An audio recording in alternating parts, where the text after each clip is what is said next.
কাউকে ঠকানোর আগে একবার চিন্তা করেন যে মানুষটার রাত দিন সবকিছু আপনি, সে মানুষটা কিভাবে থাকবে। সময় তো কত কিছুই পরিবর্তন করে, কিন্তু ঠকে যাওয়া মানুষগুলোর যন্ত্রণা কি সময় আদৌ কমাতে পারে?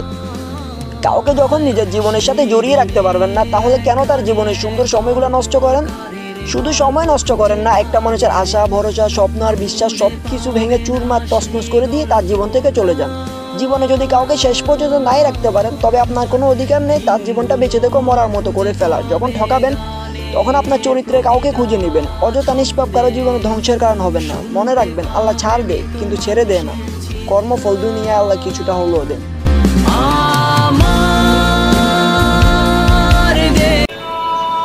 আমার মন বলতাছে তুমি আবারও ফিরবে, আমাকে জড়িয়ে ধরে বলবে আমি তোমাকে অনেক ভালোবাসি, অনেক।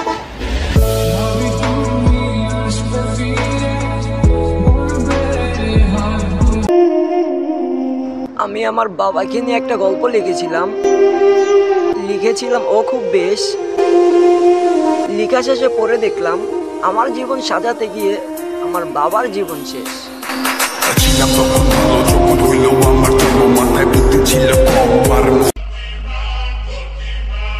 আমার কেমন জানি মনে হইতাছে কেউ আমারে নিয়ে সমালোচনা করতেছে।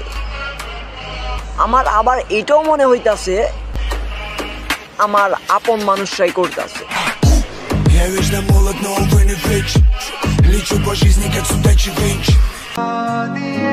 তোমাকে কতটুকু ভালোবাসি আমি ওটা জানি না, তবে আমি অতটুকুই জানি তোমাকে ছাড়া আমি এক মুহূর্ত থাকতে পারি না।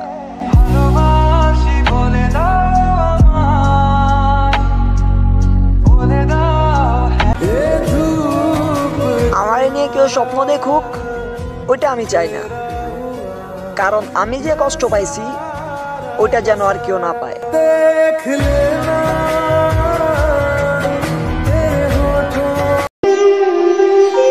আমি আমার বাবার দুঃখগুলো যদি টাকার সাথে তুলনা করতে পারতাম, তাহলে পৃথিবীতে একমাত্র ধনী ব্যক্তি আমিই থাকতাম।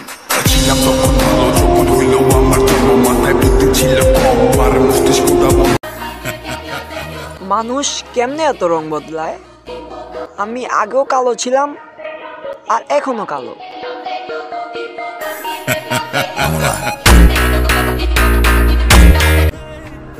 তুমি থেকেছি ওই বিচ্ছেদ ভরা শহরে আমার বিশ্বাসযোগ্য মানুষ হয়ে। हमको तेरे बिना जीना तो सिखा, चले जाना फिर है जान। তুমি টাকা কামাও, ভালোবাসা এমনিতেই আসবে। ধন্যবাদ।